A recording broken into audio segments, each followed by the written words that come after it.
თბილისში გასაყიდი ბინების გაძვირების ტემპი შენელდა. უძრავი ქონების ბაზრის ექსპერტები პროგნოზირებენ, რომ საცხოვრებელ კომპლექსებზე გაცემული სამშენებლო ნებართვების მზარდი რაოდენობა და შესაბამისად ჭარბი მიწოდებიდან გამომდინარე წლის ბოლომდე უძრავი ქონება მკვეთრად აღარ გაძვირდება.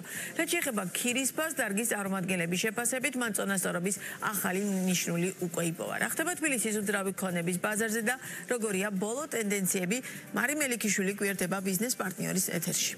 გამარჯობა, მაიამი ვესალმები ჩვენს მაყურებელს, ვიდრე თბილისში განხორციელებული ტრანზაქციების ბოლო სტატისტიკურ მაჩვენებლებზე ვისაუბრებთ, გეტყვით, რომ კალთენ თაგარტის ინფორმაციით პროექტებში, რომლებიც 2025 ანუ მიმდინარე წელს სრულდება, ბინების 82% უკვე გაყიდულია. გაყიდვების უმეტესი ნაწილი დეველოპერების მიერ შეთავაზებული შიდა განვადებით განხორციელდა. უშუალოდ გაყიდული ბინების რაოდენობას რაც შეეხება, წლის პირველ 6 თვეში დედაქალაქში სულ 19,000-ზე მეტი ბინა გაიყიდა, რაც წინა წლის ანალოგიური პერიოდის მაჩვენებელს 1,6%-ით აღემატება.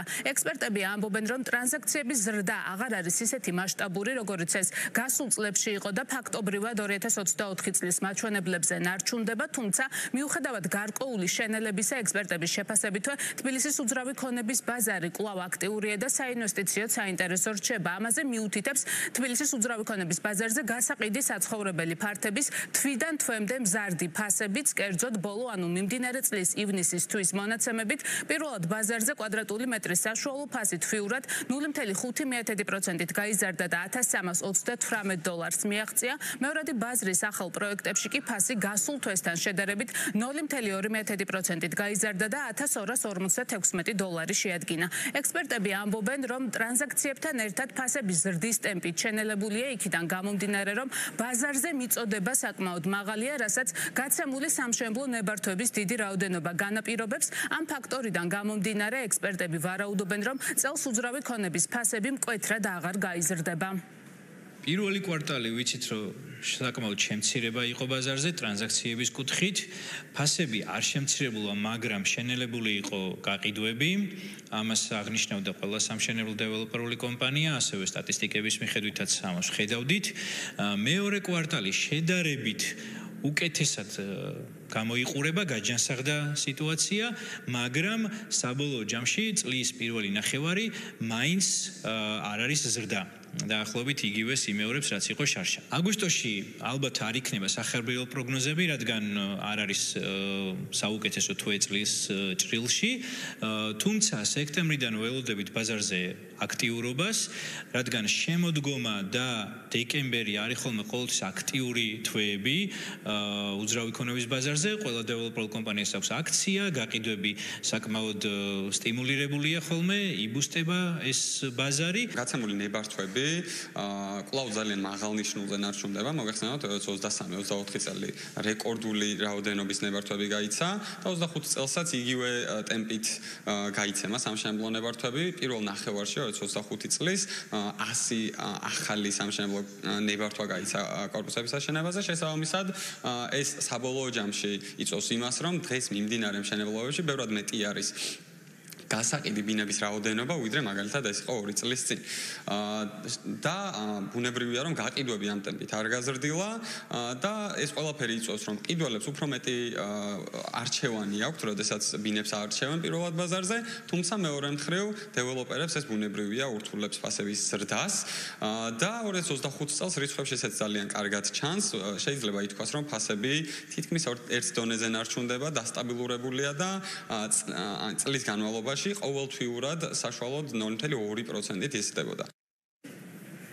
რაც შეეხება ქირის საკითხს, დარგის ექსპერტები ამბობენ, რომ ქირის ფასმა ახალი წონასწორობის წერტილი უკვე იპოვა, ამიტომ მისი შემდგომი გაიაფება ნაკლებად მოსალოდნელია. მათივე შეფასებით, ქირის ფასის შემცირების ძირითადი მიზეზი მიგრაციის ეფექტის ამოწურვაა, უფრო კონკრეტულად კი, როგორც გვახსოვს, საქართველოში ქირის ფასის მატება 2022 წელს რუსეთ-უკრაინის ომის დაწყებამ და ჩვენს ქვეყანაში დიდი რაოდენობით მიგრანტების შემოსვლამ განაპირობა. 2023 წლის გაზაფხულიდან კი ქირამ შემცირება დაიწყო და ეს ტრენდი ამ დრომდე გაგრძელდა, მეტიც კალთენ თაგარტ სტანდარტის ბოლო მონაცემებით ივნისში დედაქალაქში ბინების საშუალო გასაქირავებელი ფასი წინა წლის ივნისთან შედარებით 5%-ით შემცირდა და 1 კვადრატულ მეტრზე $9.4 შეადგინა, როგორც საინვესტიციო ბანკში განმარტავენ. ქირის ფასის უფრო მაღალი პროცენტულობით შემცირება ცენტრალურ უბნებში შეინიშნება, გარე უბნებში კი, სადაც ქირის ფასი ისედაც შედარებით დაბალი იყო, მანამდე არსებული ტარიფები მეტნაკლებად შენარჩუნებულია. რაც ეხება მოთხოვნა მიწოდების ჯაჭვს, უძრავი ქონების ბაზრის ექსპერტები ამბობენ, რომ დღეს მიწოდება აჭარბებს მოთხოვნას, რაც განაპირობებს სწორედ იმ მოლოდინს, რომ ქირის ფასი აღარ გაიზრდება, თუმცა როგორც თავში აღვნიშნეთ, არც მეტად კლებაა. ნავარაუდევი ექსპერტების განმარტებითვე, ქირის ფასი 2022 წლამდე არსებულ ნიშნულს ფიზიკურად ვეღარ დაუბრუნდება, რადგან დღეს თავად უძრავი ქონების შექმნა საკმაოდ გაძვირებულია. 2025 წლის ივნისში $9.4 იყო 1 კვადრატულ მეტრზე იჯარის ფასი, თუ წინა წლის იმავე პერიოდში შევადარებთ, ეს დაახლოებით 5%-იანი კლება არის. თუმცა 2024 წელს მიგრაციული ეფექტი მეტწილად უკვე მილეული იყო და შეიძლება ითქვას, რომ ეს $9 ნიშნული ახალი წერტილი არის, რის გარშემოც ველოდებით, რომ ჯანსაღი მაჩვენებელი იქნება სამომავლოდ იჯარის ფასი. შესაბამისად, წლის ბოლომდე სწორედ ამ ნიშნულის გარშემო ველოდებით, რომ იჯარის ფასი შენარჩუნდება.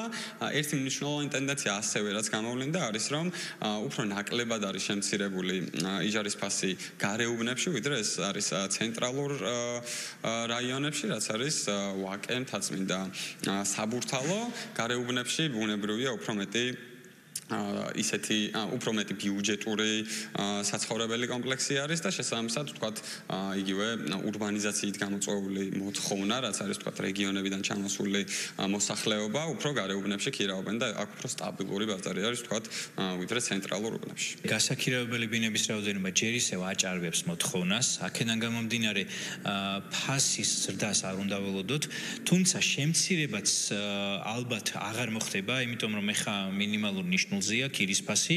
ამაზე იაფად ბინის მესაკუთრეს არ უღირს გაქირავება, მას უღირს უკვე გაყიდოს ეს ბინა, რადგან დღევანდელი საიჯარო შემოსავალი ზღვარზეა, მომგებიანობის ზღვარზეა, ამაზე დაბლა უკვე მას ვეღარც სესხის გადახდას ვეღარ შეძლებს, შენატანს ვერ გააკეთებს ბანკში, ამიტომ აღარ იქნება მომგებიანი ამ ბინის ქონა. რაც შეეხება საცხოვრებელ უძრავი ქონების მოთხოვნას ქირის ნაწილში, ყველაზე აქტიური პერიოდი არის აგვისტო და სექტემბერი.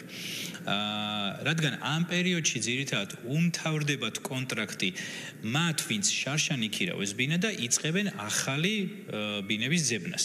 ამიტომ ამ პერიოდში უფრო აქტიურია ბაზარი, თუმცა ამის მიუხედავად ფასების ზრდას არ ველოდებით ბინის ქირაზე.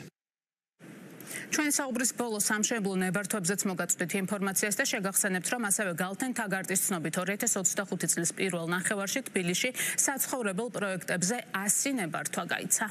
ძალიან დიდი მადლობა, მარი მელიქიშვილი საუბრობდა ბიზნეს პარტნიორის პირდაპირ ეთერში.